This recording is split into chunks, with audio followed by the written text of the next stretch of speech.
एक आदमी था जिसने पूरी जिंदगी सब कुछ सहा, अपमान सहा, छल सहा, दर्द सहा, और जब एक दिन उसने मुंह खोला तो दुनिया ने उसे राक्षस कह दिया। क्या आप भी ऐसे किसी इंसान को जानते हैं, या क्या वो इंसान अब खुद हैं? रुकिए, ये कहानी आप तक पहुंचना जरूरी था, क्योंकि आज हम बात करेंगे उस गुस्से की जो दबाने से राक्षस बनता है और दिशा मिलने पर नायक। दोस्तों नमस्कार, आपका स्वागत है आपके अपने चैनल जीवन ज्ञान पर, जहां कहानियां सिर्फ सुनाई नहीं जाती बल्कि जिंदगी बदलती हैं। अगर आप पहली बार आए हैं तो नीचे सब्सक्राइब का बटन जरूर दबाएं, और अगर पहले से जुड़े हैं तो आज की इस कहानी के लिए तैयार हो जाइए, क्योंकि आज की कहानी आपके दिल को छुएगी। हस्तिनापुर की उस शाम की बात है जब महल के बाहर खेलते बच्चों में एक था भीम। बाकी बच्चे उससे डरते थे। उसकी भुजाओं में नदियां बहती थीं, उसकी सांस में तूफान था, लेकिन भीम की आंखों में आंसू थे, वही आंसू जो कोई नहीं देखता। मां कुंती ने बचपन में ही समझाया था, भीम तू बड़ा है, बड़े लोग गुस्सा नहीं करते। और भीम ने मान लिया। पर क्या उसने सच में माना, या बस दबा लिया उस आग को जो हर अन्याय पर सुलगती रही? जो लोग सबसे ज्यादा सहते हैं उनके भीतर सबसे गहरी आग होती है। भीम उसी आग का नाम था। वो योद्धा था, हां, पर उससे पहले वो एक बड़ा भाई था जो युधिष्ठिर की हर हार पर खुद टूटता था।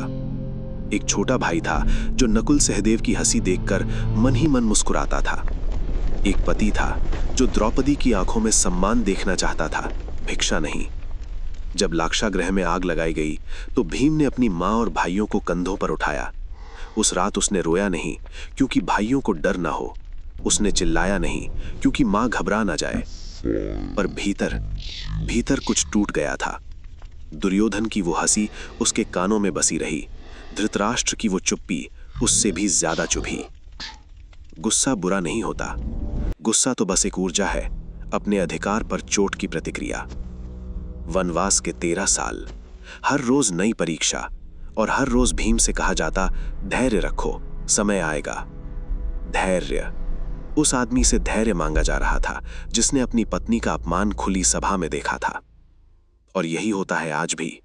एक पिता जो दफ्तर में बॉस की बात सहता है, एक बेटी जो घर में चुप रहती है, एक नौजवान जो हर रोज अपने सपनों को समझाता है, अभी नहीं बाद में।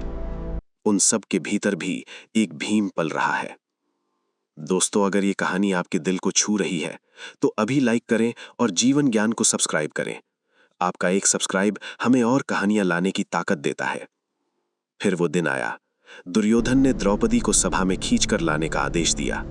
राजाओं की उस सभा में जहां धर्म का दावा करने वाले बैठे थे, एक स्त्री का चीर खींचा जाने लगा।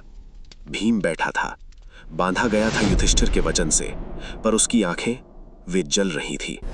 उसने उस पल प्रतिज्ञा ली, वो प्रतिज्ञा जो इतिहास बन गई, दुशासन का रक्त पीऊंगा, और जब तक ये ना करूं शांति नहीं।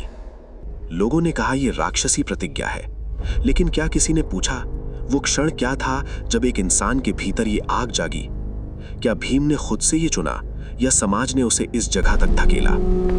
जो आदमी वर्षों से सह रहा था, उसका गुस्सा राक्षस नहीं था, वो एक इंसान का अंतिम सबसे सच्चा विरोध था।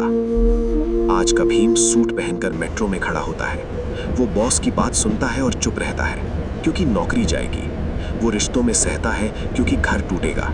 वो सपने दबाता है क्योंकि प्रैक्टिकल रहो। और समाज उसे कहता है, तुम बहुत अच्छे हो, यानी तुम बहुत चुप हो, तुम बहुत सुविधाजनक हो। अगर अच्छे इंसान गुस्सा नहीं करेंगे तो बुरे लोग कितनी जगह घेर लेंगे। जब आप अन्याय देखकर चुप रहते हैं तो आप अच्छे नहीं होते, आप सिर्फ डरे हुए होते हैं। और यही डर, यही आपके भीतर के भीम को धीरे धीरे मारता है। भीम की ताकत उसकी भुजाओं में नहीं थी, वो उसकी उस आवाज में थी जो उसने वर्षों बाद उठाई, और जब उठाई तो दुनिया बदल गई। कुरुक्षेत्र के मैदान में जब भीम ने दुशासन को पराजित किया, उस पल वो राक्षस नहीं था, वो न्याय था। वो उन सब आंसुओं का जवाब था जो द्रौपदी ने वर्षों में बहाए थे।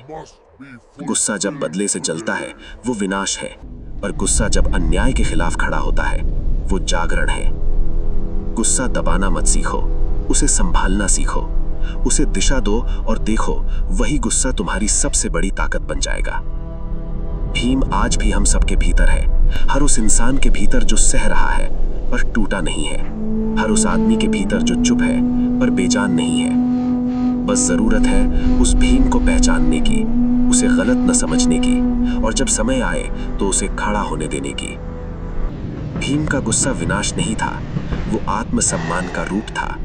तुम्हारे भीतर भी आग है, उसे जलने मत दो बेकार में, उसे रोशनी बनने दो। दोस्तों, ये थी कहानी भीम का गुस्सा, जब अच्छे इंसान को राक्षस बना दिया गया। क्या आपने भी कभी महसूस किया कि आपके गुस्से को गलत समझा गया? क्या आपके भीतर भी एक भीम है जो चुप रहकर थक गया है? तो नीचे कमेंट में बताइए, मैंने अपने भीतर के भीम को कैसे संभाला। आपकी एक बात किसी और की जिंदगी बदल सकती है। सब्सक्राइब करें जीवन ज्ञान, लाइक करें, बेल दबाएं। अगर ये कहानी आपके दिल को छुई तो इसे किसी ऐसे इंसान के साथ शेयर करें जिसे आज इसकी जरूरत है। जीवन ज्ञान, जहां कहानियां सिर्फ सुनी नहीं जाती बल्कि जिंदगी बदलती हैं।